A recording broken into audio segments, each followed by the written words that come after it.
What's going on? Kevin Holt here, BallHer Hoops. Better late than never. Back at you with our Fire 25. Been under the weather, dealing with a baby, a lot of stuff going on right now. But wanted to get this Fire 25 out here after a great week of basketball. Saw a couple upsets, big games, some big games this week as well. So we're just gonna start at number 25 for us. So Arthur Kells number 25. Big games this week. They got Myers Park, South Meck. If they can pull those two upsets off, I think they move up even more. They've been hot. They've been hot. I think they've won 5 or 6 straight. If I'm not mistaken, might be more. But they're clicking at the right time. So got them at 25. Charlotte Catholic is another team that's hot. Only lost at least the last 8 games is to Butler. They lost to Butler by 5, if I'm not mistaken.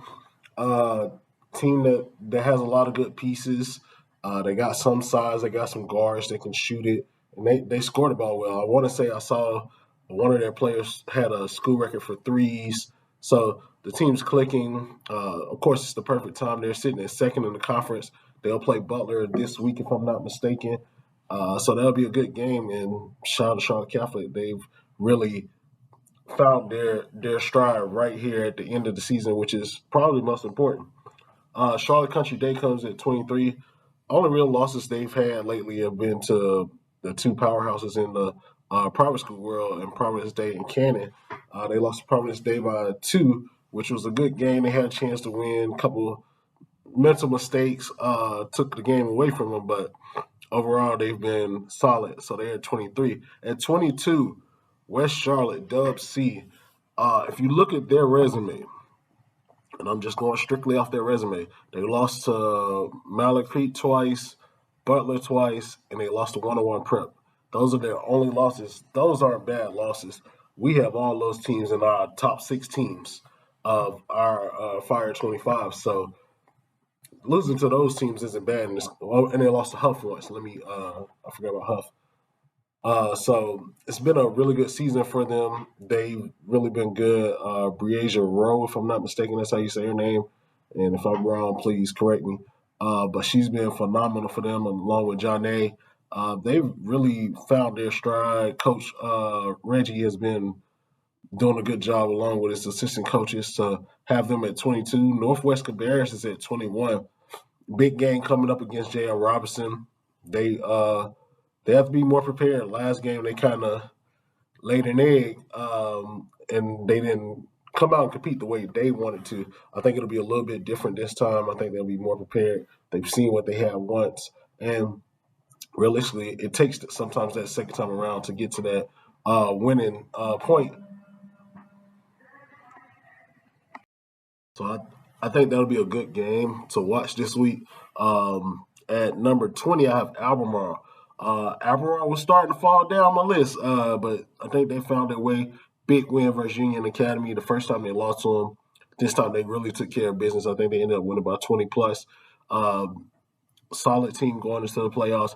I think Coach Davis is going to have them ready. I think that's the biggest thing. They're getting ready for playoffs. They want to finally get to that game where they're competing for their championship. I mean, of course, you got Cherokee and Bishop McGinnis on this side. Add Jackson Day in there. I mean, Jackson Day, Queens Grant. That 1A side is kind of going to be kind of tough this year. Um, at 19, you got Huff. Huff has been a team that's you may not see a bunch on, but they've been there. They've been solid. Of course, they're in the conference with North Macon, Mallard Creek, so they may not get the notoriety, but they've been solid this year. I think they're going to continue to do well. I think they have a game against West Charlotte this week, so that'll be for that third place in the conference.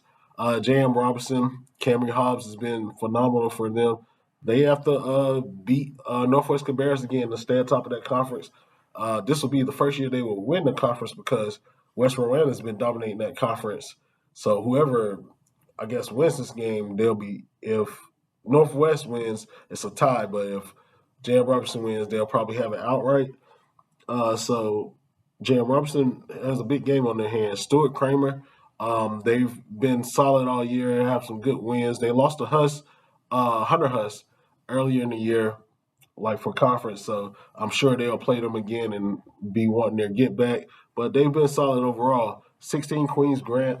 Um, they just had a good win versus Jackson Day to probably secure that conference and get ready for those playoffs. I think Coach Holmes has done a good job with keeping her girls in lines. With Zamaya and Misa, you got two great scorers, but Casey is really the big piece of them because she does so much with the rebounding and defense.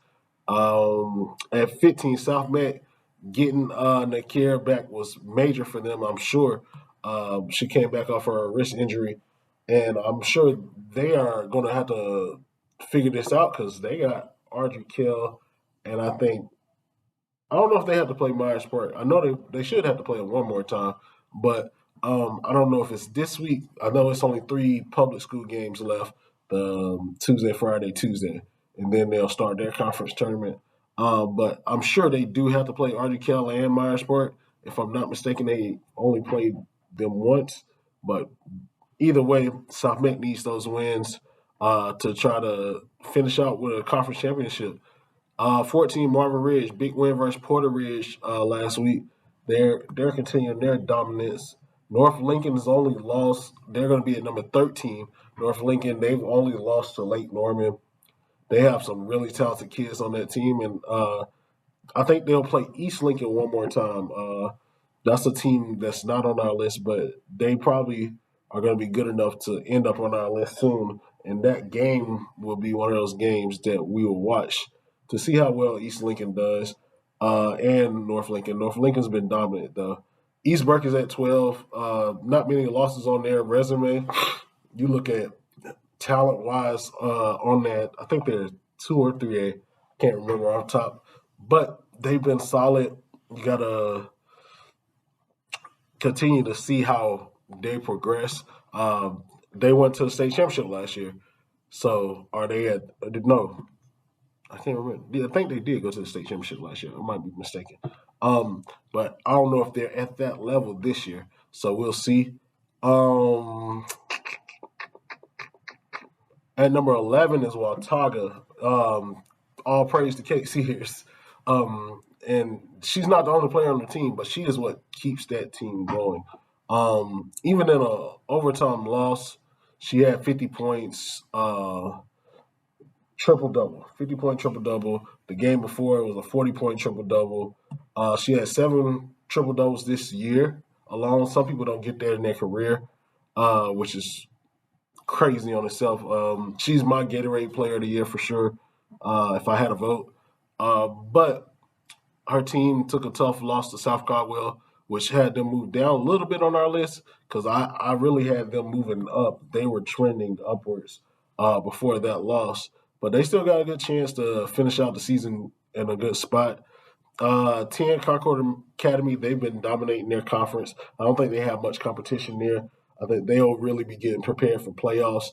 And that's where we'll see exactly how they're going. Of course, you got Grace Christian and Greensboro Day in the 3A division. I think Grace Christian is the head of the snake, of course.